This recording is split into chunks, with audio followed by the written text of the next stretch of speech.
Hello everyone, स्वागत है आप सभी का एकलव्य स्नातक पर। आज की इस वीडियो में हम बात करेंगे एक subject media and communication skills जो आप पढ़ते हो बीए प्रोग्राम सेमेस्टर 6 के अंदर। इसके जो इंपॉर्टेंट क्वेश्चंस हैं हम उनको आज की इस वीडियो में कवर करेंगे इस वन शॉट वीडियो के अंदर। आप हमारा टेलीग्राम चैनल ज्वाइन कर सकते हैं जिसका नाम है एकलव्य स्नातक 1। इसका जो लिंक है वो आपको डिस्क्रिप्शन बॉक्स में मिल जाएगा, तो वहां से इसको जाकर ज्वाइन कर सकते हैं या फिर टेलीग्राम पर सर्च करके भी इसको ज्वाइन कर सकते हैं। इस टेलीग्राम चैनल पर आपको जितने भी पीडीएफ नोट्स हैं वो सारी की सारी फ्री में अवेलेबल हो जाएंगी। और ये जो वीडियो आप देख रहे हो, अगर आपको इसकी पीडीएफ चाहिए तो आप टेलीग्राम चैनल को विजिट कर सकते हैं और वहां से इस पीडीएफ को डाउनलोड कर सकते हैं। तो चलिए हम शुरू करते हैं अपने क्वेश्चन की तरफ। तो पहला क्वेश्चन हमारा, discuss the ethical norms to follow while making an advertisement. यानी कि ऐसे कौन कौन से एथिकल नॉर्म्स होते हैं, ऐसे कौन सी एथिकल वैल्यूज होती हैं, रूल्स होते हैं, उनको हमें फॉलो करना चाहिए, उनको कंसीडर करना चाहिए जब भी हम एडवर्टीजमेंट को बनाते हैं, उसको बनाते समय। व्हेन क्रिएटिंग एडवर्टीजमेंट्स, यानी कि एडवर्टीजमेंट को जब हम बनाते हैं, ethical consideration are crucial to ensure. जो भी एथिकल नॉर्म्स होते हैं अगर हम उनको कंसिडर करते हैं तो इससे हमें ये इंश्योर हो जाता है, ठीक है, कंज्यूमर तक ये मैसेज पहुंच जाता है कि जो भी हम मैसेज दे रहे हैं वो ट्रुथफुल है, रेस्पेक्टफुल है और सोशल रिस्पॉन्सिबल है, यानी कि समाज में एक पॉजिटिव चेंज लेकर आएगा। जो भी मैसेज हम दे रहे हैं वो ट्रुथफुल है, यानी कि वो सच्चा है। और समाज में जो भी क्लासेस हैं, जितनी भी क्लासेस हैं, चाहे वो रिलीजन हो, चाहे हम कास्ट की बात करते हैं, तो उन सभी की रिस्पेक्ट करते हैं, ठीक है। तो यानी कि समाज में जितने भी पर्सपेक्टिव है हम उनकी रिस्पेक्ट करते हैं, तो इससे ये सारे के सारे मैसेज जाते हैं। अब एथिकल नॉर्म्स कौन कौन से होते हैं, एक बार ये सारे के सारे एथिकल नॉर्म्स देखो लो, उसके बाद हम आगे बढ़ते हैं। ये सारे के सारे हैं, अब हम इनको अच्छे से डिस्कस करेंगे। ट्रुथफुलनेस एंड एक्यूरेसी की बात करते हैं, तो advertisement should not contain false information और मिसलीडिंग इंफॉर्मेशन। यानी कि जो एडवर्टीजमेंट होते हैं उनमें कोई भी एक गलत इन्फॉर्मेशन या फिर कोई भी ऐसी इन्फॉर्मेशन नहीं होनी चाहिए जो कंज्यूमर को मिसलीड करे, उसको मिसगाइड करे। क्लेम्स अबाउट प्रोडक्ट्स और सर्विसेज शुड बी एक्यूरेट। यानी कि जो भी प्रोडक्ट के बारे में और सर्विसेज के बारे में जनता तक बात पहुंचाई जाती है, कंज्यूमर तक उसको पहुंचाना होता है, तो वो एक्यूरेट होना चाहिए, उसमें कोई भी हेर फेर या फिर उसमें कोई भी गलती नहीं होनी चाहिए। रिस्पेक्ट फॉर कंज्यूमर्स एटोनॉमी, यानी कि जो कंज्यूमर की स्वायत्ता होती है, उसकी जो स्वतंत्रता होती है, उसके जो जितने भी राइट्स होते हैं उसकी रिस्पेक्ट करनी चाहिए। Advertisement should respect consumers autonomy and right to make informed choice. यानी कि उसको ये अधिकार है कि वो एक अच्छी जानकारी वाली जो पसंद होती है उसको बना सकता है, और उसकी जितनी भी एटोनॉमी होती है, उसकी स्वायत्ता होती है, उन सभी की रिस्पेक्ट एडवर्टीजमेंट्स को करनी चाहिए। दे शुड अवॉइड मैनिपुलेशन, यानी कि जो भी इंफॉर्मेशन होती है उसमें मैनिपुलेशन हो पाता है, हेर फेर हो पाता है, तो उसको अवॉइड करना चाहिए एडवर्टीजमेंट्स को। कंपनी और कस्टमर्स के बीच में एक ट्रांसपेरेंसी होनी चाहिए, ठीक है। तो ये ट्रांसपेरेंसी लाने का काम कौन करेगा, जितने भी एडवर्टीजमेंट्स हैं वो करेंगे। तो advertisement should clearly disclose the nature of the product और services.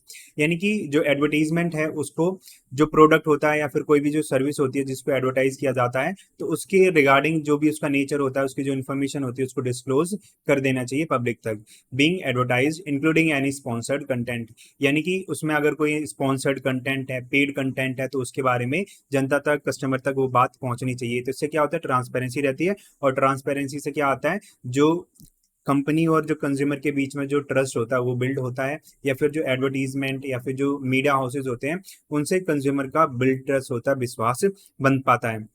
Respect for privacy, advertisement should respect consumers privacy rights and follow relevant data protection law. यानी कि जो भी कस्टमर की जो राइट्स होते हैं उसकी रिस्पेक्ट करनी चाहिए, उसके जो अधिकार होते हैं उनकी रिस्पेक्ट करनी चाहिए, उनका सम्मान करना चाहिए, और उसका जो डाटा होता है उसको बचाने के लिए, उसको प्रोटेक्ट करने के लिए जितने भी नियम होते हैं, कानून होते हैं, लॉज होते हैं, उनको फॉलो करना चाहिए। Personal information should only be collected and used with consent. यानी कि अगर कस्टमर से रिलेटेड कोई भी इंफॉर्मेशन है, पर्सनल इंफॉर्मेशन है, तो उसको जब ही यूज करना चाहिए जब कस्टमर का कंसेंट हो, जब उसकी हाँ हो, उसकी राजी हो। And consumer should have control over their data. यानी कि जो मीडिया हाउसेज होते हैं जो एडवर्टीजमेंट निकालते हैं, तो वो जो कस्टमर की इंफॉर्मेशन होती है उसको उसके कंसेंट से यूज कर सकते हैं, और कंज्यूमर को ये राइट होना चाहिए, उस पर कंट्रोल होना चाहिए कि उसके इंफॉर्मेशन के साथ क्या किया जा रहा है। सेंसिटिविटी टू कल्चरल डिफरेंसेस, यानी कि हमारी सोसाइटी में हमें कल्चरल डाइवर्सिटी देखने को मिलती है, तो उसके लिए सेंसिटिव होना चाहिए। Advertisement should be sensitive to cultural differences and avoid language that could be offensive और disrespectful to a particular group.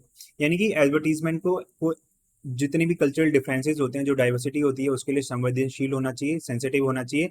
उसको कोई भी ऐसी लैंग्वेज नहीं यूज करनी चाहिए, उससे बचना चाहिए जो ऑफेंसिव हो, यानी कि किसी को ऑफेंस कर सकती है, या फिर ऐसी उनके अंदर फीलिंग ला सकती है जो उनको रिस्पेक्ट करती है। ठीक है, तो कोई भी पर्टिकुलर ग्रुप होता है, उसके लिए कोई भी जो लैंग्वेज होती है जो उसको ऑफेंस कर सकती है या फिर उसकी रिस्पेक्ट कर सकती है, तो उन लैंग्वेजेस को, उन वर्ड्स को, एडवर्टीजमेंट को यूज नहीं करना चाहिए। एनवायरमेंटल रिस्पॉन्सिबिलिटीज होती हैं। Advertisement should consider their environmental impact and promote sustainability, यानी कि जो सतत पोषणीय विकास होता है और जो भी एनवायरमेंट पे जो भी इम्पैक्ट हम छोड़ सकते हैं, तो उनको एडवर्टीजमेंट को ध्यान में रखना चाहिए। This includes minimising waste, using eco friendly materials and promoting environmentally friendly practices, यानी कि हमें ऐसे एक्शंस करने चाहिए, ऐसी प्रैक्टिसेस करनी चाहिए जो एनवायरमेंटल फ्रेंडली हो। ठीक है, तो ये सारी की सारी चीजें प्रमोट हो सके, और जो वेस्ट होता है उसको हमें कम से कम करना चाहिए। जो भी हम प्रोडक्ट यूज करते हैं, मटेरियल यूज करते हैं, वो इको फ्रेंडली होने चाहिए। तो इससे क्या होता है, एडवर्टीजमेंट से जो इको फ्रेंडली नेचर होता है वो प्रमोट होता है। जैसे आपने कई सारे एड्स देखे होंगे जो वाटर कंजर्वेशन की बात करते हैं, रिड्यूस जो प्लास्टिक वेस्ट होता है उसकी बात करते हैं। ठीक है, तो इससे क्या होता है, एक एनवायरमेंटल जो रिस्पॉन्सिबिलिटीज होती है एडवर्टीजमेंट की, वो प्रमोट होती है, उसको बढ़ावा मिलता है। जो भी टेस्टिमोनियल्स लिखते हैं, जो भी एडवर्टीजमेंट, उसमें ऑनेस्टी होनी चाहिए। Testimonials should be genuine and based on real experience. Testimonials होते हैं प्रशंसा पत्र। ठीक है, तो व्यक्तियों के बारे में कोई भी जो अच्छी बातें लिखनी होती है तो टेस्टिमोनियल्स में काउंट होती है। तो जो भी टेस्टिमोनियल्स लिखे जाते हैं, जो भी प्रशंसा पत्र लिखे जाते हैं, वो सही होने चाहिए, जेन्युइन होने चाहिए, और जो रियल लाइफ एक्सपीरियंसेस होते हैं, यानी कि जो जीवन से संबंधित अनुभव होते हैं, उन पे आधारित होनी चाहिए। एनी कंपनसेशन और incentive offer to a person should be disclosed to the audience, और ऑडियंस तक ये इंफॉर्मेशन पहुंचनी चाहिए, उसको डिस्क्लोज करना चाहिए अगर उसको कोई भी पैसा दिया गया है। Avoidance of discrimination. Advertisement should not promote stereotypes और डिस्क्रिमिनेट अगेंस्ट इंडिविजुअल और ग्रुप, यानी कि जो एडवर्टीजमेंट्स होते हैं उनको कोई भी ऐसी स्टीरियोटाइप जो थॉट होते हैं उनको नहीं फॉलो करना, उनको नहीं आगे प्रमोट करना चाहिए, या फिर कुछ जो डिस्क्रिमिनेशन वाले जो थॉट होते हैं उनको बढ़ावा नहीं देना चाहिए, उनको रोकना चाहिए। जो किसी पर्टिकुलर ग्रुप या फिर जो पर्टिकुलर इंडिविजुअल्स होते हैं उनको टारगेट करके बताते हैं, जैसे किसी की race, ethnicity, gender, sexual orientation, religion, disability और एज, यानी कि भेदभाव को आगे प्रमोट नहीं करना चाहिए। मेन बात ये है। ठीक है, सोशल रिस्पॉन्सिबिलिटी आती है, तो advertisement should consider their potential impact on society and promote positive value, यानी कि सोसाइटी में एक पॉजिटिव वैल्यू को प्रमोट करना चाहिए और अपना एक जो पॉजिटिव इम्पैक्ट होता है उसको आगे प्रमोट करना चाहिए, उसको बढ़ावा देना चाहिए। They should avoid promoting harmful behaviours और कॉन्ट्रीब्यूटिंग टू सोसाइटल प्रॉब्लम। ठीक है, तो जो भी सोसाइटी में जो हार्मफुल वायलेंस होती है, बिहेवियर्स होते हैं, उनको उनको बढ़ावा नहीं देना चाहिए, उनको नकारना चाहिए। ठीक है, तो इससे क्या होता है, जो सोसाइटल प्रॉब्लम्स होती हैं वो कंट्रोल होती हैं। Compliance with laws and regulation, यानी कि लॉज और रेगुलेशन के साथ में काम करना चाहिए। Advertisement should comply with relevant laws and regulations governing advertising, यानी कि जो एडवर्टीजमेंट्स होती हैं उनको बनाते टाइम जो भी उससे संबंधित जितने भी नियम होते हैं, रेगुलेशंस होती हैं, उनको फॉलो करना चाहिए, including those related to consumer protection, competition and industry specific guidelines. ठीक है, तो जो कंज्यूमर प्रोटेक्शन, जो मैंने बताया था, कंज्यूमर का जो डाटा होता है उसको प्रोटेक्ट करना चाहिए, कंपटीशन से संबंधित जितने भी नियम होते हैं, रूल्स होते हैं, रेगुलेशंस होते हैं, उनको फॉलो करना चाहिए। अब कंक्लूजन में हम क्या लिख सकते हैं, कंक्लूजन में बेसिकली वही चीजें लिखनी होती है जो हम पहले पढ़ के आए हैं। By adhering to these ethical norms, advertisers can contribute to building trust with consumers, fostering a positive relationship and promoting responsible business practices. Next question है, compare and contrast TV and radio news.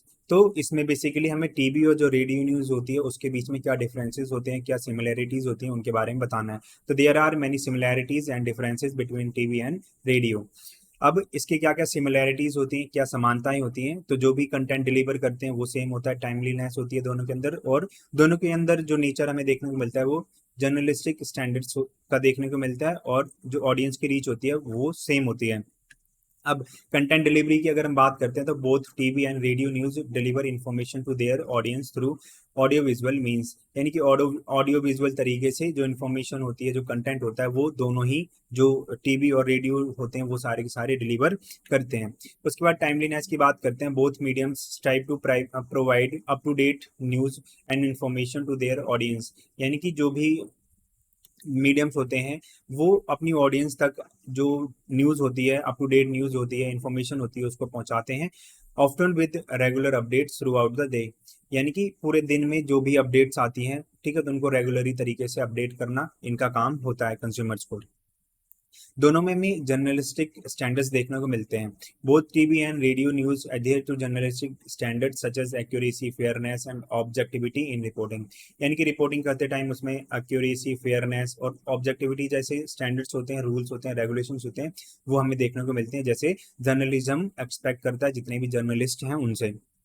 Audience reach की अगर हम बात करते हैं, both TV and radio have the potential to reach large audience, यानी कि दोनों के अंदर ऐसी क्षमता है कि वो large group of people, large group of audience तक पहुंच सकता है। Also TV typically has a broader reach due to its visual nature, लेकिन अगर हम बात करते हैं टीवी की, तो टीवी के पास पहले से ही अपनी एक बड़ी ऑडियंस है, उसकी जो पहुंच है वो बहुत बड़ी है लोगों तक, क्योंकि उसके अंदर हमें विजुअल नेचर देखने को मिलता है। यानी कि जो विजुअल नेचर होता है उसमें हमें जो विजुअल कंटेंट होता है वो देखने को मिलता है टीवी पे। तो इसकी वजह से जो टीवी की जो टीवी न्यूज़ की जो ऑडियंस है वो काफ़ी ज़्यादा ब्रॉडर है, काफ़ी ज़्यादा बड़ी है। अगर हम इसमें डिफरेंसेस की बात करते हैं, यानी कि उसमें क्या असमानताएं होती है, तो इसका जो फॉर्मेट होता है वो अलग होता है।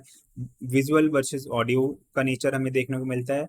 ऑडियंस एंगेजमेंट, यानी कि जो जितने भी प्रदर्शन जो दर्शक होते हैं उनकी सहभागिता दोनों में अलग अलग देखने को मिलती है। प्रोडक्शन रिक्वायरमेंट, यानी कि जो उत्पादन होता है न्यूज़ का, उसमें जो भी रिक्वायरमेंट्स होती हैं दोनों की अलग अलग होती हैं। एक्सेसिबिलिटी दोनों की अलग है, और दोनों में जो कॉस्ट लगता है, यानी कि जो पैसा या फिर जो खर्चा आता है वो अलग अलग होता है। अगर हम सबसे पहले फॉर्मेट की बात करते हैं, यानी कि उसका जो प्रारूप होता है वो कैसा होता है। TV news includes a combination of video footage, graphics and text overlays to present information, यानी कि जो टीवी न्यूज़ होती है वो इन्फॉर्मेशन को प्रेजेंट करने के लिए जो वीडियो फुटेज होते हैं उनका यूज़ करती है, ग्राफिक्स और जो टेक्स्ट होते हैं स्क्रीन पर उनको यूज़ करती है। लेकिन अगर हम रेडियो न्यूज़ की बात करती हैं तो वो क्या करती है, वो ऑडियो कंटेंट पे डिपेंड करती है, ठीक है। तो इसमें क्या होता है, डिस्क्रिप्टिव स्टोरी टेलिंग का जो स्किल होती है वो हमें चाहिए होती है जितने भी आरजे होते हैं उनके अंदर। तो इससे क्या होता है, जो इन्फॉर्मेशन होती है वो इफेक्टिवली ऑडियंस तक पहुंच पाती है। अगर हम विजुअल और ऑडियो की बात करते हैं, वीडियो विजुअल वर्सेस ऑडियो, तो आपको पता है जो टीवी है वो विजुअली काम करती है और जो रेडियो है वो ऑडियो जो काम करते हैं। तो इससे क्या होता है, TV news relies heavily on visual elements to convey information, यानी कि इन्फॉर्मेशन को आगे कन्वे करने के लिए जो टीवी है वो किस पर डिपेंड है, विजुअल एलिमेंट्स पर। इसमें क्या होता है, इमेजेस, वीडियोस और ऑन स्क्रीन जो टेक्स्ट होता है वो यहाँ पर इंपॉर्टेंट रोल करता है अपना। इसके बाद जो रेडियो न्यूज़ होते हैं वो किस पे, ऑडियो कंटेंट होता है उसी पर डिपेंड होते हैं। तो इसमें जो रिपोर्टर्स होते हैं उनको ये रिक्वायर होता है कि वो जो डिस्क्रिप्टिव लैंग्वेज होती है उसका यूज़ करें।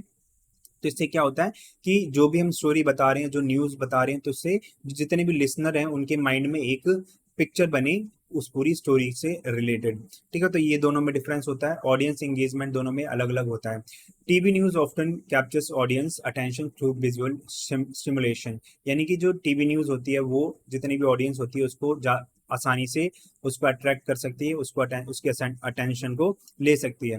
Radio news relies on engaging story telling and complete voice to keep listeners tuned in, यानी कि जितने भी लिसनर्स होते हैं, जो इनकी ऑडियंस होती है रेडियो न्यूज़ की, उसको ट्यून रखने के लिए, उसको इंगेज रखने के लिए जो भी आरजेस होते हैं, जो रिपोर्टर्स होते हैं, वो स्टोरी टेलिंग, ठीक है, तो इस तरीके की जो स्किल्स होती हैं उनको यूज करते हैं, उन पर डिपेंड रहते हैं। दोनों की जो एक्सेसिबिलिटी होती है, यानी कि जनता की उस तक पहुंच, वो अलग अलग होती है। Radio news can be accessed more easily in situations where visual attention is limited, यानी कि जो रेडियोज होते हैं वो विजुअल पर डिपेंड नहीं करते हैं, तो इनको आसानी से एक्सेस किया जा सकता है, सच एज वाइल ड्राइविंग और डूइंग हाउस होल्ड शोज। तो जब भी हम घर के काम करते हैं और जब ड्राइविंग करते हैं तो उस टाइम पे हम क्या करते हैं, रेडियो को चलाकर उसको आसानी से सुन सकते हैं। लेकिन अगर हम टीवी न्यूज़ की बात करते हैं तो उसमें हमें ये रिक्वायर होता है कि जितने भी व्यूअर्स होते हैं, जो कंज्यूमर होते हैं, ठीक है, जो ऑडियंस होती है, उसको रिक्वायर होता है कि उसके पास एक टेलीविज़न होना चाहिए, तो उसकी जो एक्सेस होती है टेलीविज़न तक वो होनी चाहिए। तो तभी वो टीवी पर न्यूज़ को देख सकता है। अब जैसे रेडियो को हम ड्राइविंग करते टाइम सुन सकते हैं, रेडियो को, ठीक है, लेकिन टीवी को हम ड्राइविंग करते टाइम नहीं सुन सकते हैं। लेकिन आज के टाइम पे उसका अल्टरनेटिव सामने आ गया है, जैसे कि कई गाड़ियों में जो स्क्रीन होती है उसके थ्रू हम देख सकते हैं, या फिर जो मोबाइल फोन होता है उसके थ्रू देख सकते हैं। लेकिन पर्टिकुलरली हम बात करते हैं टीवी न्यूज़ और रेडियो के बारे में इस क्वेश्चन में, ठीक है। तो इस तरीके से अब दोनों की जो प्रोडक्शन रिक्वायरमेंट होती है वो अलग होती है।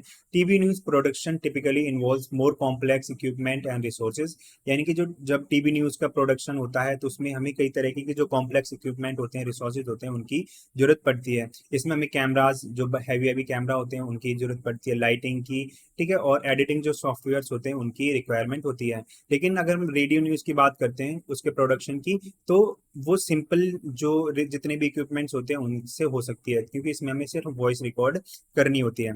अगर हम इसके कॉस्ट की बात करते हैं तो इसमें काफी ज्यादा मिनिमल कॉस्ट लगता है रेडियो के अंदर।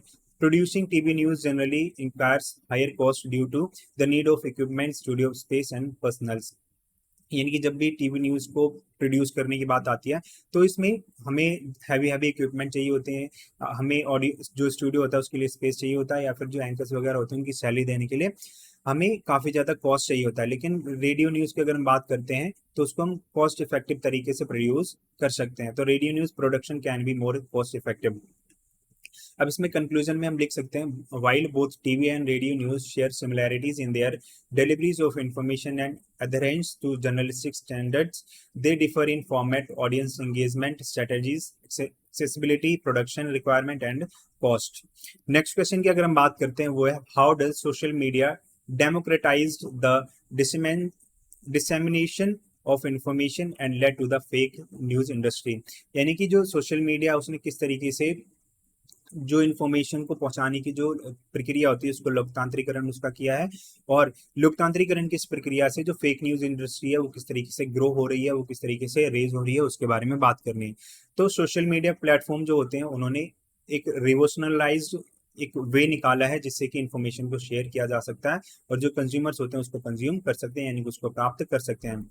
अब इससे क्या होता है, जो न्यूज होती है तो उसको डेमोक्रेटाइज कर दिया है, तो इससे क्या होता है, जितने भी इंडिविजुअल्स होते हैं उनको ये परमिशन मिल जाती है कि वो न्यूज़ को पहले उसको जांच पड़ताल कर सकते हैं, उसमें जो न्यूज़ का जो पूरा प्रोसेस होता है उसमें पार्टिसिपेट कर सकते हैं। अब इसके कुछ पॉजिटिव एस्पेक्ट्स हैं, उसके कुछ नेगेटिव एस्पेक्ट्स हैं, तो हम दोनों को कवर करेंगे। पॉजिटिव एस्पेक्ट्स की अगर हम बात करते हैं तो अगर जो न्यूज़ है, मीडिया हाउसेस हैं, उनको डेमोक्रेटाइज करके जो जनता तक इसकी एक्सेसिबिलिटी है उसको बढ़ावा मिला है, यूजर जनरेटेड कंटेंट आने लगा है, रियल टाइम जो अपडेट्स हैं वो कंज्यूमर तक, जो ऑडियंस है उस तक पहुंच रही है, और इससे क्या होता है, एक ग्लोबल रिच बन रही है, यानी कि वैश्विक पहुंच बन रही है। विश्व के सभी देशों में यहाँ की जो न्यूज़ है वो जा पाती है और विश्व के सभी देशों की न्यूज़ यहाँ पे आ पाती है। इंगेजमेंट एंड इंटरेक्शन जो होता है उसके अलग अलग मीडियम हमारे सामने आने लगे हैं, तो इसकी वजह से जो जितने भी यूजर्स होते हैं वो इंगेज हो पाते हैं और एक दूसरे से इंटरेक्ट हो पाते हैं। तो इसकी अगर हम एक्सेसिबिलिटी की बात करते हैं, social media platforms are widely accessible to people across the globe at minimal cost, यानी कि सोशल मीडिया जो प्लेटफॉर्म होते हैं वो उनको आसानी से एक्सेस किया जा सकता है, वो लोगों तक आसानी से पहुंच सकते हैं, ठीक है, पूरे अगर हम विश्व की बात करते हैं उसके अंदर, और इसका जो कॉस्ट है बहुत कम है, मिनिमल कॉस्ट के अंदर ये पहुंच सकते हैं, उसकी एक्सेसिबिलिटी बन सकती है। This accessibility allows individuals to from diverse background to access information, ठीक है, तो जितने भी डाइवर्स ग्रुप्स होते हैं उन सभी तक जो इन्फॉर्मेशन होती है वो पहुंच सकती है, उसको एक्सेस कर सकते हैं, चाहे उनकी जो ग्राफिकल जियोग्राफिकल या फिर जो सोशोनॉमिकल जो कंडीशन होती है वो कुछ भी हो, वो बैरियर मैटर नहीं करते हैं। यूजर जनरेटेड कंटेंट आता है, क्योंकि आज के टाइम पे हमें पता है सोशल मीडिया आया, तो इसकी वजह से कोई भी जो यूजर होता है अगर उसके आसपास कोई भी घटना घट रही है तो उसको वो पोस्ट कर सकता है सोशल मीडिया पर, तो इससे जो कंटेंट होता है उसमें डाइवर्सिटी आती है, और जो कंटेंट होता है वो यूजर जनरेटेड होता है, यूजर सेंटर होता है। Social media enables anyone to create and share content, यानी कि जो सोशल मीडिया होती है वो किसी को भी क्रिएट कर जो कंटेंट होता है और उसको शेयर करने की जो आज़ादी होती है वो देता है। Empowering individuals to become content creator and citizen journalist, तो इससे क्या होता है, जो सोशल मीडिया जो होती है वो लोगों को ये मौका देती है, ये अपॉर्चुनिटी देती है कि वो भी कंटेंट क्रिएटर बन सकते हैं, यानी कि जो भी विषय वस्तु होती है उसको उत्पादित कर सकते हैं और सिटीजन जर्नलिस्ट होते हैं वो बन सकते हैं। This democratise the production of news allowing for a wide range of perspective and voices to be heard. इससे क्या होता है कि जो न्यूज़ प्रोडक्शन का जो पूरा प्रोसेस होता है उसके अंदर हमें अलग अलग तरह के जो पर्सपेक्टिव्स होते हैं वो देखने को मिलते हैं, और इसकी वजह से अलग अलग तरह की जो आवाज़ें होती हैं, जो वॉइसेस होती हैं, अलग अलग जो ग्रुप्स होते हैं उनकी डिमांड कुछ और होती हैं, तो वो भी एक बड़े लेवल पर पहुंच सकती हैं। तो इससे क्या होता है, ये सारे के सारे फायदे आते हैं। अब लोगों को रियल टाइम जो अपडेट्स होती हैं वो मिल पाती हैं। Social media provides real time updates on news events. हमारे आसपास जो भी इवेंट्स होते हैं, जो भी घटनाएं होती हैं, तो उनसे संबंधित जो भी इंफॉर्मेशन होती है, न्यूज़ होती है, जनता तक रियल टाइम पर पहुंच पाती है। ठीक है, तो ये किसकी वजह से हो पाया? सोशल मीडिया की वजह से हो पाया है। Users can receive instant updates from I witness and on the ground reporters. यानी कि जो भी रिपोर्टर्स ऑन द स्पॉट जो रिपोर्टिंग करते हैं, और जितने भी आई विटनेस होते हैं उस इवेंट के आसपास, तो उनके माध्यम से ये सारी की सारी जो इन्फॉर्मेशन होती है वो कंज्यूमर रिसीव कर सकते हैं। अब जो इससे क्या हुआ है कि इससे ग्लोबल रीच बनी है। जैसे जो मीडिया होती है, सोशल मीडिया है, उसको जब से लोकतांत्रिकरण उसका हुआ है, तो इससे क्या हुआ है, एक ग्लोबल रीच बनी है। Social media platforms have a global reach, यानी कि इनके पास एक वैश्विक पहुंच है, allowing news and information to spread rapidly across the borders. यानी कि कोई भी जो इन्फॉर्मेशन होती है वो अक्रॉस द बॉर्डर्स, यानी कि बॉर्डर्स को पार करके और आसानी से फैल सकती है, स्प्रेड हो सकती है। This enables the dissemination of diverse perspectives and facilitates cross culture dialogue and awareness। यानी कि अलग अलग जो कल्चर्स होते हैं, अलग अलग जो संस्कृतियां होती हैं, उनके बीच में संवाद होते हैं, जो भी उनसे संबंधित जागरूकता होती है वो पहुंच पाती है, उसको स्प्रेड किया जा सकता है, और जो भी इंफॉर्मेशन होती है उसको अक्रॉस द बॉर्डर्स उसको पहुंचाया जा सकता है। इसकी वजह से क्या होता है, जो भी डाइवर्स पर्सपेक्टिव्स होते हैं, अलग अलग जो विचार होते हैं समाज में, उनको शेयर किया जा सकता है, उनको बढ़ावा मिलता है। इंगेजमेंट इंटरेक्शन को भी सपोर्ट मिलता है। Social media allows two ways communication between content creator and consumers, enabling active engagement and interaction. यानी कि जितने भी कंटेंट क्रिएटर्स होते हैं और जो भी कंज्यूमर्स होते हैं, तो उनके बीच में एक टू वे कम्युनिकेशन हो पाता है। तो ये सोशल मीडिया की वजह से ही हो पाया है। तो इसमें आपने देखा होगा कि कोई भी जब हम पोस्ट करते हैं तो उस पर हमें कमेंट देखने को मिलता है, शेयर मिलता है, यानी कि वो हमारे थॉट से सहमत है, और जो न्यूज़ स्टोरीज होती हैं उनके ऊपर कुछ डिस्कशन चल सकता है। जैसे अगर हम बात करते हैं आज के टाइम पे यूट्यूब सबसे बड़ा बड़ा प्लेटफॉर्म है, तो वहाँ पर हम अगर कोई भी कंटेंट शेयर करते हैं, तो अगर किसी को कुछ बताना होता है, अपना पर्सपेक्टिव बताना होता है, अपने जो आइडियाज़ होते हैं उनको शेयर करना होता है, तो डायरेक्टली कमेंट कर सकता है। अगर वो हमारे थॉट से सहमत है, अगर उसके थॉट और हमारे थॉट मैच होते हैं, तो क्या होता है, वो उन वीडियोस को शेयर करता है, और जो भी उस वीडियो से रिलेटेड टॉपिक्स हैं उनके ऊपर डिस्कशन करता है। ठीक है, तो इससे क्या होता है, इंगेजमेंट और जो इंटरेक्शन के जो पूरा प्रोसेस होता है उसको भी प्रमोशन मिलता है, वो भी प्रमोट होता है। अगर हम इसके नेगेटिव एस्पेक्ट्स की बात करते हैं, तो इसमें हमें ये कुछ नेगेटिव एस्पेक्ट्स देखने को मिलते हैं, जैसे lack of gate keeping, algorithmic amplification, echo chambers and filter. इसको मैं बताऊंगा ये क्या होता है। मैनिपुलेशन एंड डिसइंफॉर्मेशन कैंपेन्स और लिमिटेड अकाउंटेबिलिटी यहाँ पर रहती है। अगर हम लैक ऑफ गेट कीपिंग की बात करते हैं, social media platforms often lack robust editorial oversight, allowing misinformation to spread unchecked. जो भी इंफॉर्मेशन ये लोग फैलाते हैं वो लोगों को मिसलीड करती है, क्योंकि उस पर चेक करने वाला कोई नहीं होता, उसको वो अनचेक रहती है। Anyone can create and share content. कोई भी जो व्यक्ति होता है वो कंटेंट को बना सकता है और उसको शेयर कर सकता है, जिसमें वो जो फॉल्स इन्फॉर्मेशन होती है या फिर जो मिसलीडिंग इन्फॉर्मेशन होती है उसको ऐड कर सकता है, क्योंकि उसको कोई भी जो ट्रेडिशनल जर्नलिस्टिक स्क्रूनिटी होती है उस पर वो उन चीज़ों को फेस नहीं करता है। अगर हम एल्गोरिदमिक एम्पलीफिकेशन की बात करते हैं, तो जो सोशल मीडिया एल्गोरिदम है, एल्गोरिदम का मतलब होता है कि कोई भी काम करने का तरीका। ठीक है, स्टेप जो होते हैं वो एल्गोरिदम्स में आते हैं। तो ये सोशल मीडिया के जो स्टेप्स होते हैं वो ये फॉलो करते हैं कि ज़्यादा से ज़्यादा इंगेजमेंट और वायरलिटी पर फोकस किया जा सके। आपने देखा होगा इससे क्या होता है, प्रोवोकेटिव कंटेंट होता है उसको बढ़ावा मिलता है, जो कि एक्यूरेट रिपोर्टिंग को कम करता है। ठीक है, तो इससे क्या होता है, जैसे आपने कभी देखा होगा कि आपको जो पसंद है, आपकी जो फीड होती है, ठीक है, आपका जो जो इंस्टाग्राम जो पेज होता है उस पर आपको वही सारी की सारी चीज़ें दिखेंगी। अगर आपको पोइट्री ज़्यादा पसंद है तो आपको जो आपकी रील्स आएंगी, जो पोस्ट वगैरह आएंगी, वो सारी की सारी शायरी से रिलेटेड आएंगी, पोइट्री से रिलेटेड आएंगी। अगर आपको ऐसी कुछ चीज़ें पसंद होती हैं जो नेचर से रिलेटेड हैं, तो आपके पास जो आपकी जो फीड होगी उसमें नेचर से रिलेटेड सारी की सारी चीज़ें होंगी। ठीक है, तो इससे क्या होता है, आपकी जो बिलीफ्स होती हैं, आपकी जो बिलीफ सिस्टम होते हैं उसको बढ़ावा मिलता है। तो इस तरीके से जो सोशल मीडिया का एल्गोरिदम होता है वो काम करता है। एको चैम्बर्स एंड फिल्टर बबल्स की बात करते हैं, तो इसमें क्या होता है कि कोई भी जो व्यक्ति होता है उसकी जो फीड होती है वो उसकी जो प्रेफरेंसेस होती हैं उसको और उसके जो पास्ट बिहेवियर्स होते हैं, पास्ट जो सर्चेज वगैरह होती हैं उसके ऊपर देखने को मिलती हैं, उस पर बेस्ड होती हैं। ठीक है, तो social media algorithms personalise user news feeds based on their preferences and past behaviour, creating echo chambers where users can expose to information that aligns with their existing belief। यानी कि जो व्यक्ति किसी भी बिलीफ में अभी वर्तमान में कोई चीजों को फॉलो करता है, जैसे अगर हम बात करते हैं कोई अगर किसी पर्टिकुलर धर्म के बारे में बात करता है, तो उसके पास में, क्योंकि उसके पास में जो इन्फॉर्मेशन होगी वो उसी रूप में आएगी। अगर वो धर्म को लेकर ज्यादा प्रोवोक होता है तो उसको उत्तेजित करने वाली जो सारी की सारी चीजें होती हैं वो उसके फीड में आएंगी। ठीक है, तो इस तरीके से सोशल मीडिया का जो एल्गोरिदम होता है वो आता है। इससे क्या होता है, जितनी भी हमारी विश्वास होते हैं उनको बढ़ावा मिलता है। ठीक है, तो कहीं ना कहीं ये चीजें गलत होती हैं। मैनिपुलेशन एंड डिसइंफॉर्मेशन कैंपेन चलाए जाते हैं, तो malicious actors including state sponsored actors and online trolls exploit social media platforms to spread disinformation and manipulate public opinion।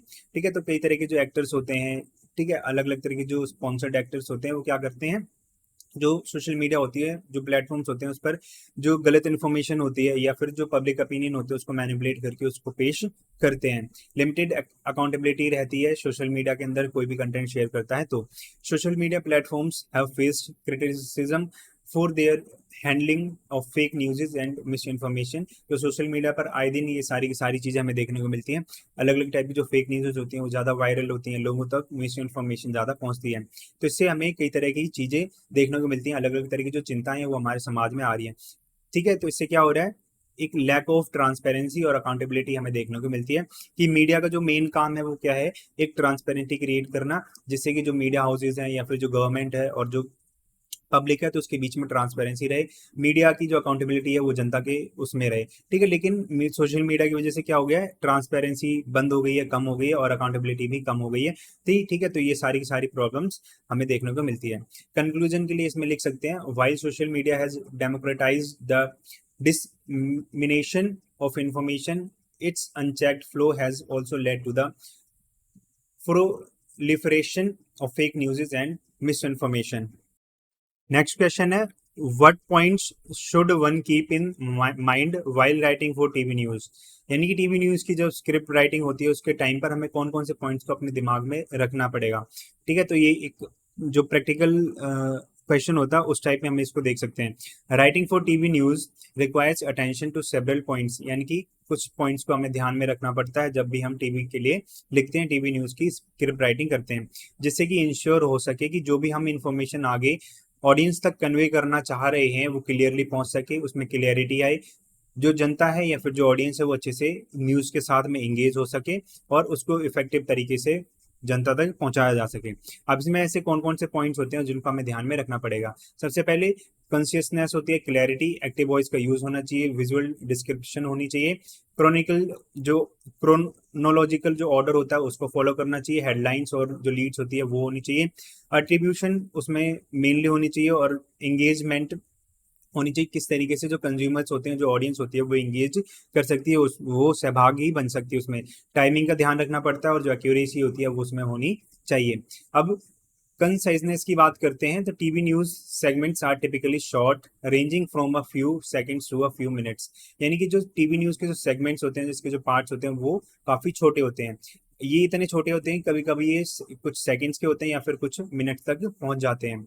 Writing should be concise और एंड टू द पॉइंट, यानी कि जो writing होती है उसको बिल्कुल कंसाइज होना चाहिए, बिल्कुल सटीक होना चाहिए और टू द पॉइंट होनी चाहिए। उसमें कोई भी फालतू की अननेसेसरी जो इलेबोरेशन होती है वो उसको अवॉइड करना चाहिए। ठीक है, उसमें सिर्फ जो हमें इंफॉर्मेशन को कन्वे करना चाहते हैं उसमें इसेंशियल जो पॉइंट्स होते हैं वो रहने चाहिए। उसमें कोई भी जो एक्स्ट्रा इलेबोरेशन होता है, जो उसकी जो व्याख्या होती है वो उसमें नहीं होनी चाहिए। उसमें क्लियरिटी होनी चाहिए, यानी कि स्पष्टता होनी चाहिए। The language use in news script should be clear and easily understandable to viewers of varying education levels, यानी कि सबके अलग अलग लेवल्स होते हैं, कोई पढ़ा लिखा होता है, कोई नहीं पढ़ा लिखा होता है, कोई अनपढ़ होता है, तो इसमें क्या होता है अलग अलग तरह के हमें एजुकेशन लेवल्स देखने को मिलते हैं। तो टीवी न्यूज की जो स्क्रिप्ट है वो ऐसी होनी चाहिए कि उसको कोई भी व्यक्ति समझ सके, तो वो अंडरस्टैंडेबल होनी चाहिए सभी व्यूअर्स के लिए। अवॉइड जॉर्जन एंड कॉम्प्लेक्स टर्मिनोलॉजीज, यानी कि अलग अलग जो भारी भारी जो शब्दावली होती है, हार्ड वर्ड्स होते हैं, उनका यूज नहीं करना चाहिए। Opting instead for simple and straight forward language, और एक सिंपल यानी कि साधारण भाषा और जो स्ट्रेट फॉरवर्ड जो लैंग्वेज होती है, सटीक जो भाषा होती है, उसका इस्तेमाल करना चाहिए। न्यूज स्क्रिप्ट राइटिंग करते टाइम जो एक्टिव वॉइस होते हैं उनको यूज करना चाहिए। Use the active voice to make sentences more direct and engaging. तो इससे क्या होता है, जो एक्टिव वॉइस का अगर हम इस्तेमाल करते हैं स्क्रिप्ट राइटिंग के टाइम पर, तो इससे क्या होता है, जो सेंटेंस होते हैं वो डायरेक्टली तरीके से और पहुंच पाते हैं जनता तक। Active voice sentences typically follow the subject verb object structure and convey a sense of immediacy action.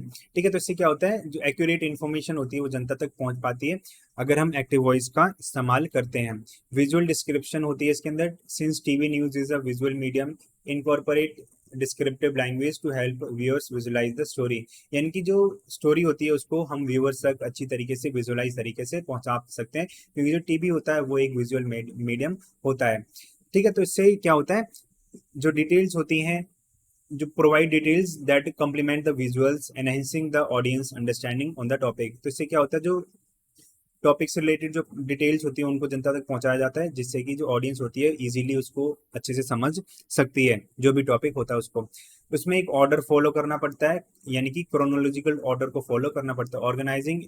Organise information in a logical and chronological order to help viewers to follow the narrative of the story. यानी कि हर story का एक narrative होता है, कुछ steps होते हैं, उसके माध्यम से जनता तक उस बात को पहुंचाया जाता है। तो जो न्यूज की जो स्क्रिप्ट राइटिंग होती है, तो उस टाइम पर ये जो ऑर्डर होता है उसको फॉलो करना चाहिए, जिसकी वजह से जो ऑडियंस होते हैं, जो व्यूअर्स होते हैं, वो उस नैरेटिव को समझ सके। प्रेजेंट की इवेंट्स और points in the order they acquired, providing a clear timeline for the audience to follow. यानी कि जो भी इन्फॉर्मेशन होती है, जो भी पॉइंट्स हम देना चाहते हैं, वो ऑर्डर में होनी चाहिए, तो इसकी वजह से क्लियर जो इन्फॉर्मेशन होती है वो जनता तक पहुंच सकती है। हेडलाइन एंड लीडिंग होनी चाहिए। Capture the audience attention with a compelling headline and lead that succinctly summarise the main points और एंगल ऑफ द स्टोरी। तो इससे क्या होता है, अगर हेडलाइन है तो इससे स्टोरी के जो एंगल्स होते हैं, जो मेन पॉइंट्स होते हैं, वो अपने आप ही आ जाते हैं, और जो व्यूअर्स होते हैं, जो ऑडियंस होती है, वो स्टोरी को समराइज करके उसको अपनी अटेंशन दे सकती है। This helps viewers quickly understand the topic and decide whatever they want to continue watching. तो इससे क्या होता है, अगर हेडलाइन वगैरह आ रही है तो इससे समझ आता था ऑडियंस को कि वो टॉपिक को समझ रहे हैं या फिर नहीं समझ रहे हैं, या वो उसको आगे कंटिन्यू करना चाह रहे हैं। तो इसकी वजह से ये जो ऑडियंस होती है वो डिसाइड कर पाती है। एट्रीब्यूशन को वहाँ पर मेंशन करना चाहिए, तो clearly attribute information to its sources whatever its quotes from interviews, statics from studies और आई विटनेस अकाउंट्स। यानी कि जो उसकी विशेषताएं होती है, उसके जो सोर्सेज होते हैं, उसके बारे में जनता तक उसकी जो इन्फॉर्मेशन होती है वो पहुंचानी चाहिए। This helps establish credibility and transparency in the reporting. तो इससे क्या होता है, जो रिपोर्टिंग होती है उसमें विश्वसनीयता बढ़ती है और पारदर्शिता को बढ़ावा मिलता है।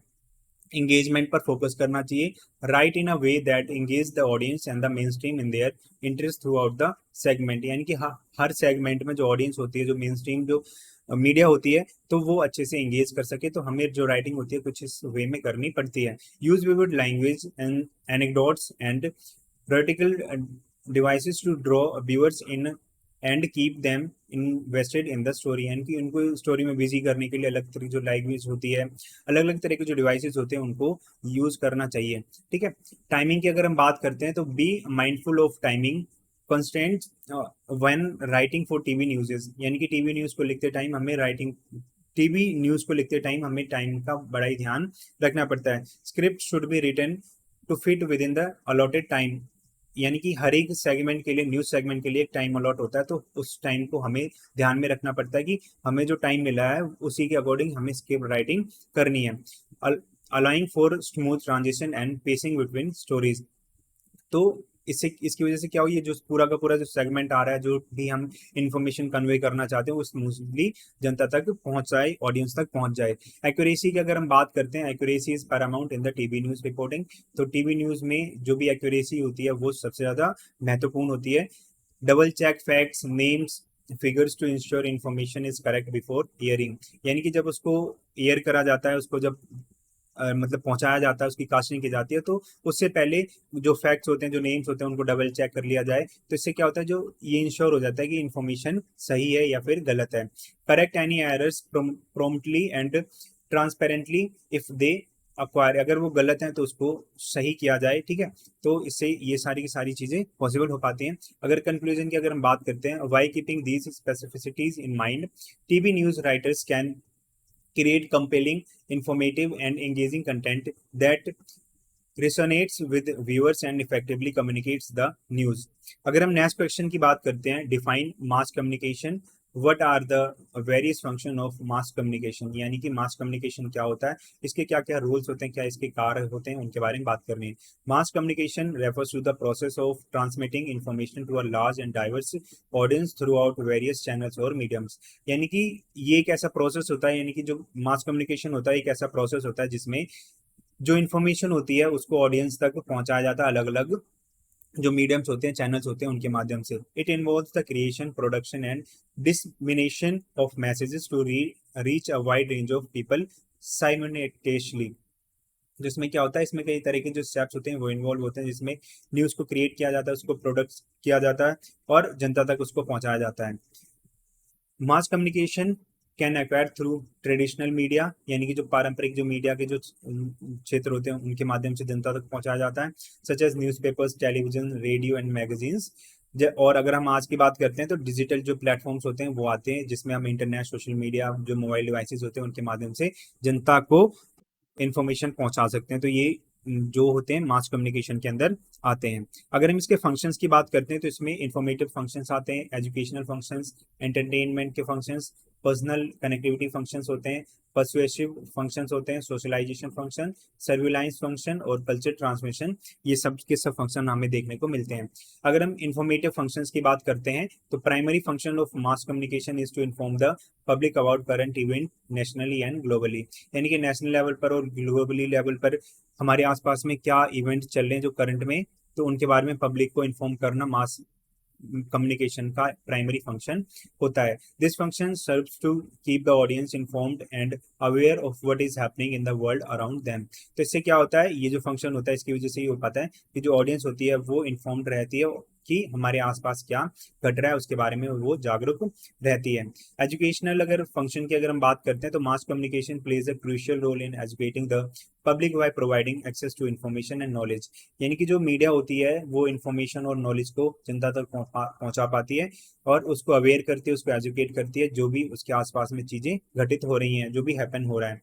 It facilitates the dissemination of educational content that contributes to learning and intellectual enrichment, लोगों का जो इंटेलेक्चुअल जो लेवल होता है, उनकी जो लर्निंग होती है उसको बढ़ावा देती है, उसमें अपना योगदान देती है, जो भी कंटेंट वो आगे कन्वे कर रहे हैं उसके लिए। एंटरटेनमेंट फंक्शन इसका होता है, mass communication serve as entertainment function by providing content that entertains audience, यानी कि जो दर्शक होते हैं उनका मनोरंजन करने के लिए एंटरटेनमेंट का जो कंटेंट होता है वो प्रोवाइड करवाती है। इसमें television shows, movies, music, games, अलग अलग तरह की जो एंटरटेनमेंट की जो फॉर्म्स होती हैं वो आती हैं। जैसे आज के टाइम पे अगर हम डिजिटल मीडिया की बात करते हैं, जो स्टैंड अप कॉमेडीज वगैरह होती हैं तो वो भी इसके अंदर आ सकती हैं। इंटरपर्सनल कनेक्टिविटी फंक्शन होता है, तो mass communication connects individual and communities across geographical, cultural and social boundaries, यानी कि अलग अलग क्षेत्रों में हमें लोग मिलते हैं, ठीक है, अलग अलग उनका जो कल्चर होता है वो अलग होता है, उनकी जो सोशल जो लाइफ होती है सबकी अलग होती है। तो इससे क्या होता है, जो कम्युनिटीज होती हैं उनको एक दूसरे से कनेक्ट करने में हेल्प करती है। जो इंडिविजुअल्स होते हैं यानी कि जो व्यक्ति होते हैं तो उनको आपस में कनेक्ट करने का काम मास मीडिया के माध्यम से किया जाता है। इसमें जो लोग होते हैं वो अपने अपने पर्सपेक्टिव शेयर कर सकते हैं, उनके जो आइडियाज होते हैं उनको शेयर कर सकते हैं, उनके जो एक्सपीरियंस होते हैं उनको शेयर कर सकते हैं, तो इसकी वजह से उनके बीच में कनेक्शन बढ़ता है। तो इससे क्या होता है, इंटरपर्सनल जो कम्युनिकेशन होता है, इंटरेक्शन होता है, उसको कनेक्टिविटी मिलती है। अगर हम परसुएसिव फंक्शन की बात करते हैं तो mass communication influence attitudes, beliefs and behaviour throughout persuasive messaging. तो इससे क्या होता है, जो मास मीडिया होता है उससे हमारी जो एटीट्यूड्स होते हैं, बिलीव्स होते हैं, हमारा जो बिहेवियर होता है वो इफेक्ट होता है और वो प्रभावित होता है। Advertisements, public service announcements, political campaigns and advocacy campaigns are example of persuasive communication. तो अलग अलग तरह के आपने देखा होगा एडवर्टीजमेंट्स निकल कर आते हैं, जिसकी वजह से हमारा जो सोचने का तरीका होता है, हमारा जो पर्सपेक्टिव होता है वो चेंज होता आता है। ठीक है। पॉलिटिकल जो कैंपेन्स होते हैं, उनका जो मैनिफेस्टोज होते हैं वो हमारी जो पॉलिटिकल जो थिंकिंग होती है उसको चेंज करते हैं। तो इस तरीके से ये कुछ कैंपेन्स होते हैं परसुएसिव फंक्शन के। अगर हम सोशलाइजेशन फंक्शन की बात करते हैं तो mass communication plays a crucial role in socializing individuals into society by transmitting culture norms, values, beliefs and practices. Socialization का मतलब होता है समाजीकरण।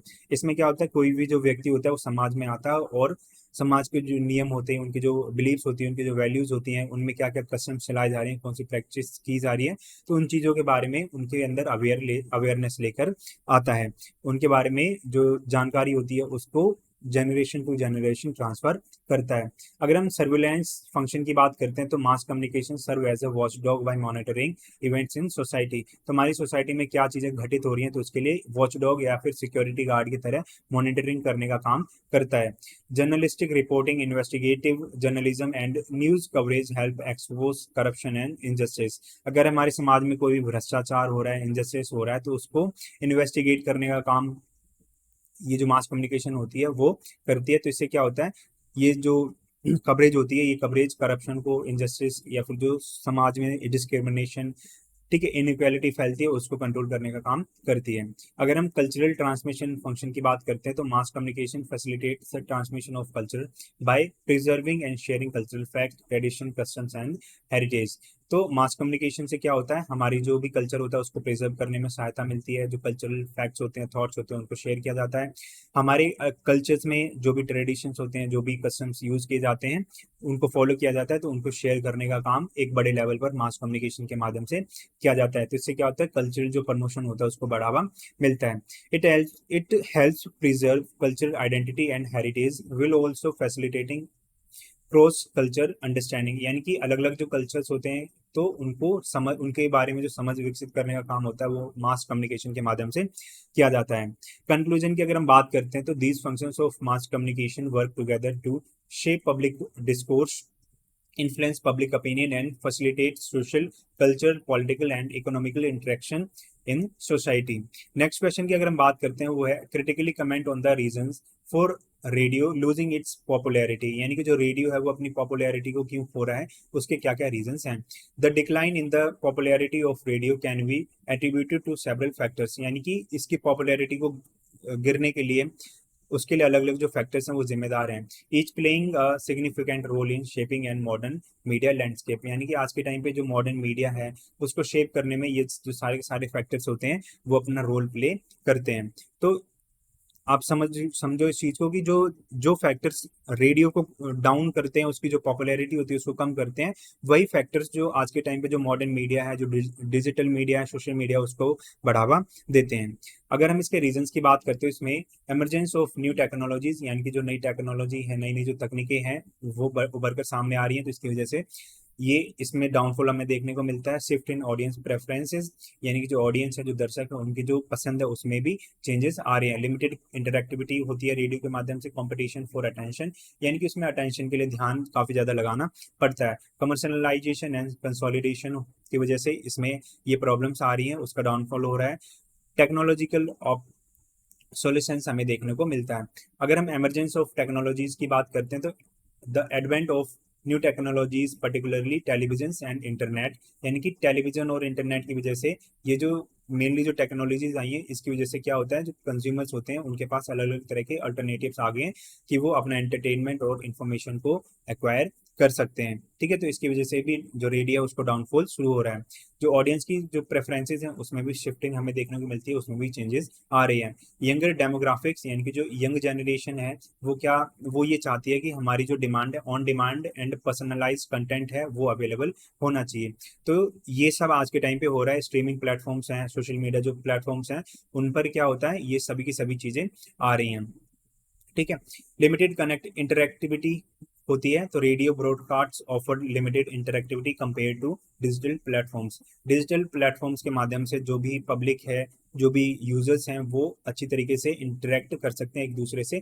लेकिन जो रेडियो, जो ब्रॉडकास्ट होते हैं, उनके माध्यम से वो इंटरेक्ट नहीं कर पाते हैं उतनी अच्छी तरीके से। Radio station typically follow fix schedules.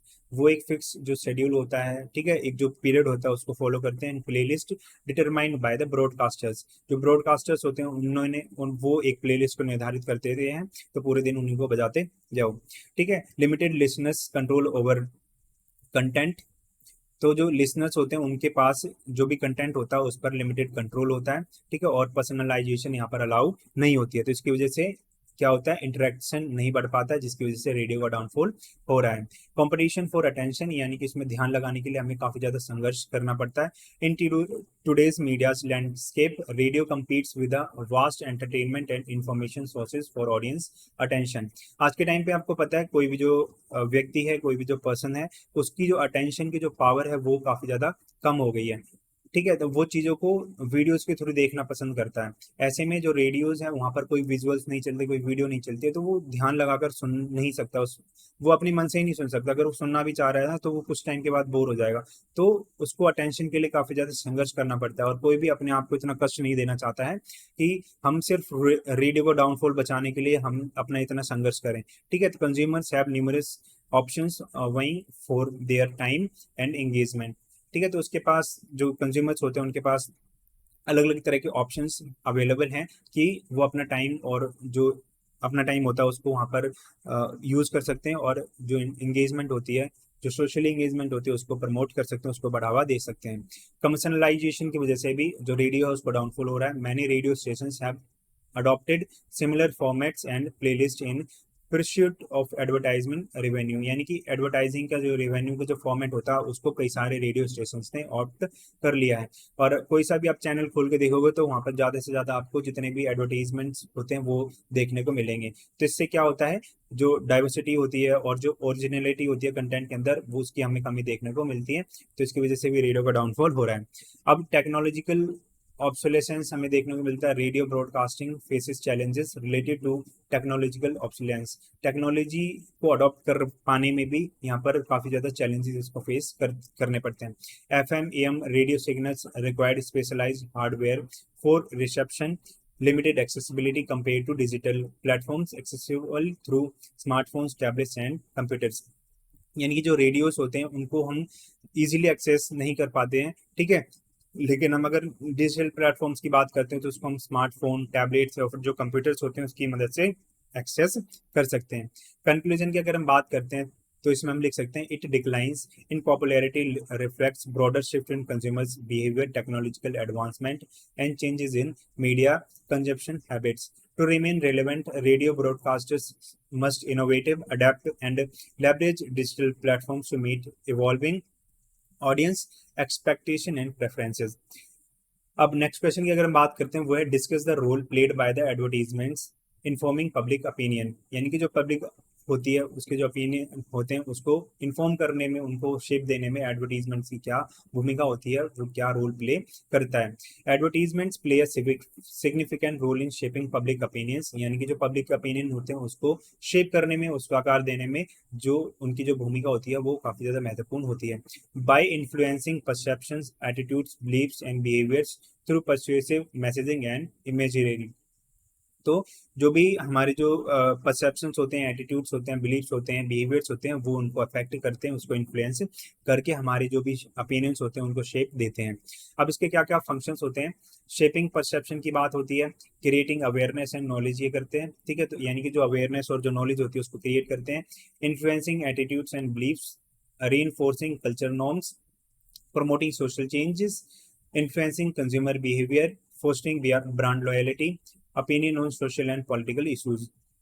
अब सबसे पहले हम शेपिंग परसेप्शन की बात करते हैं। तो advertisement shape how products, brands, ideas are perceived by the public, यानी कि जो भी एडवर्टीजमेंट होते हैं वो ये ध्यान में रखते हैं, वो इसको इस चीज को आकार देते हैं कि जो पब्लिक है वो कोई भी प्रोडक्ट होता है, कोई जो ब्रांड होता है, कोई भी जो आइडिया होता है उसको किस तरीके से ग्रहण करती है, किस तरीके से उसको अपनाती है।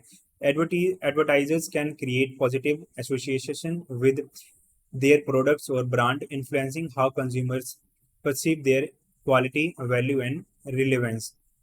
यानी कि जो एडवर्टाइजर्स होते हैं वो जो पॉजिटिव एसोसिएशन होते हैं वो क्रिएट करते हैं। तो इससे क्या होता है, जो प्रोडक्ट्स होते हैं उनकी जो भी वैल्यू, जो ब्रांड्स होते हैं उनको इन्फ्लुएंस करते हैं कि जो कंज्यूमर्स होते हैं वो किस तरीके से उनकी क्वालिटी, वैल्यू और जो उनकी जो रिलेवेंस होती है उस पर फोकस करते हैं। क्रिएटिंग अवेयरनेस एंड नॉलेज, तो advertisements inform the public about products, services and events issues. तो जो एडवर्टाइजमेंट्स होते हैं वो पब्लिक को इन्फॉर्म करने का काम करते हैं कि प्रोडक्ट, सर्विसेज और जो इवेंट्स हो रहे हैं हमारे आसपास, जो भी इश्यूज हो रहे हैं उसके regarding. Increasing awareness and knowledge among consumers, तो इनसे संबंधित जो भी अवेयरनेस, जागरूकता या फिर जो भी नॉलेज बढ़ाने का जो काम है वो ये एडवर्टीजमेंट्स करते हैं। इन्फ्लुएंसिंग एटीट्यूड्स एंड बिलीव्स, हमारे जो एटीट्यूड्स होते हैं और जो बिलीव्स होते हैं उनको प्रभावित करने का काम करते हैं।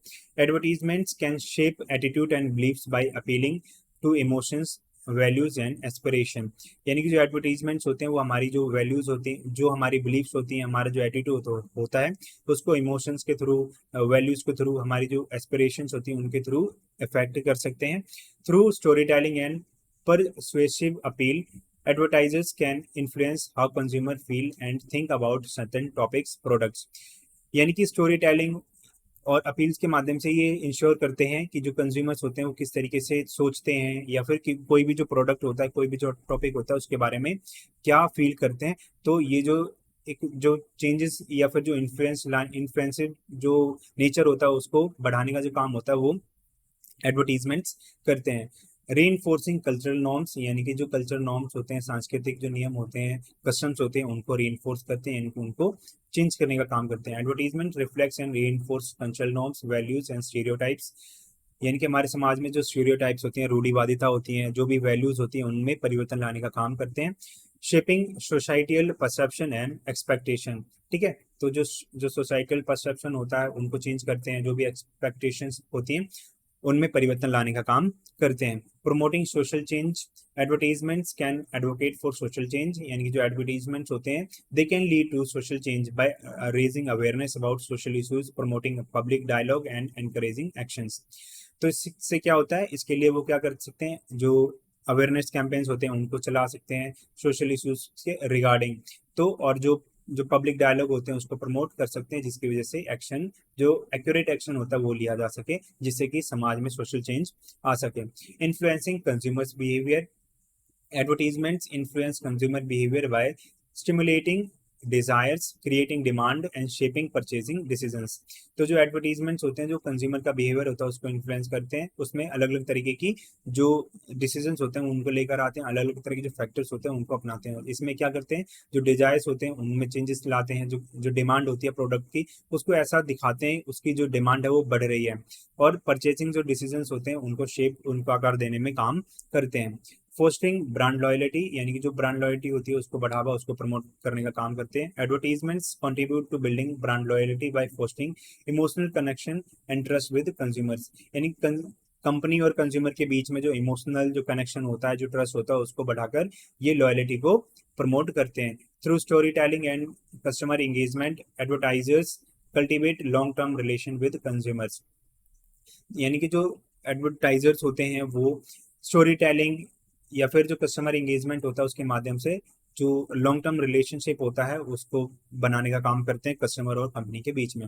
Opinion on social and political issues, तो advertisements can influence public opinion on social and political issues by framing debates, promoting specific view points and mobilising public support, यानी कि पब्लिक सपोर्ट के माध्यम से अलग अलग जो व्यू पॉइंट्स होते हैं उनको लेकर आते हैं, जिसकी वजह से क्या होता है, डिबेट्स वगैरह चलती हैं, जिससे जो सोशल और पॉलिटिकल जो हमारे थॉट्स होते हैं, हमारे जो एटीट्यूड्स होते हैं उनको चेंज करती है। Political advertising in particular plays a significant role in shaping voter perception and attitudes during election and campaigns. आपने देखा होगा कई तरह की जो पॉलिटिकल पार्टियां होती हैं वो अपने मैनिफेस्टो जारी करती हैं और अपने जो एड्स होते हैं उनको लेकर आती हैं, इसकी वजह से इमोशनल कनेक्शन बनता है, अपना जो मैनिफेस्टो होता है उसको एड्स के थ्रू जनता तक पहुंचाने का काम करती हैं। इससे क्या होता है, जो वोटर का परसेप्शन होता है, उसका जो एटीट्यूड होता है उस पार्टी को लेकर बदलने लगता है। अब कंक्लूजन में इसमें लिख सकते हैं, advertisements serve as a powerful tools for shaping public opinion by influencing perceptions, attitudes, beliefs and behaviours across a wide range of topics and issues. अब ये तो बात होगी चैप्टर्स की। अब मैं आपको कुछ टॉपिक्स बताना चाह रहा हूँ, कोई जो कुछ इंपॉर्टेंट बातें हैं मैं आपको वो बताना चाह रहा हूँ। तो आपको कुछ चीज़ें को ध्यान में रखना है, ठीक है। जैसे पहला जो पॉइंट है, जितने पॉइंट्स मैंने आपको बताए आपको उनको ध्यान में रखना है, कीप इन माइंड। जो भी पॉइंट्स मैंने आपको बताए हैं वो आपको अपने ध्यान में रखने हैं, और जब आप अपना आंसर लिखोगे अपने एग्जामिनेशन हॉल में तब आप इन पॉइंट्स को यूज कर सकते हो, ठीक है। और ग्राफिक तरीके से आपको इनको यूज करना है। ग्राफिक तरीका का क्या मतलब होता है कि आपको जैसे कोई भी वो होता है, कोई टॉपिक आता है जैसे मास कम्युनिकेशन का क्या फंक्शन होता है, ठीक है। तो इसके जो फंक्शंस होते हैं उनको आप ऐसे बीच में क्लाउड बनाकर इस तरीके से एरोज बनाकर उसको वहां पर मेंशन कर सकते हैं। तो इसकी वजह से क्या होता है, आपकी जो आंसर राइटिंग है, आपकी जो सीट है वो काफी ज्यादा अट्रैक्टिव दिखती है, ठीक है। तो इस तरीके से ग्राफिक तरीके से आपको अपनी कॉपी को लिखना होता है। और जो तीसरा है वो है आपको जो कंक्लूजन, हर एक क्वेश्चन में मैंने आपको दिया है तो कंक्लूजन को आपको लिखना है, ठीक है। तो इसकी वजह से क्या होता है, जो आपको आपके कुछ एक्स्ट्रा एफर्ट्स दिखाई देते हैं, जिसकी वजह से एग्जामिनेशन जो इंचार्ज होता है या फिर जो चेकर होता है वो काफी ज्यादा इंप्रेस होता है और आपको अच्छे नंबर देगा, ठीक है। तो ये कुछ बातें थी जो आपको ध्यान में रखनी है। आज की इस वीडियो में बस इतना ही है। जय हिंद, जय भारत।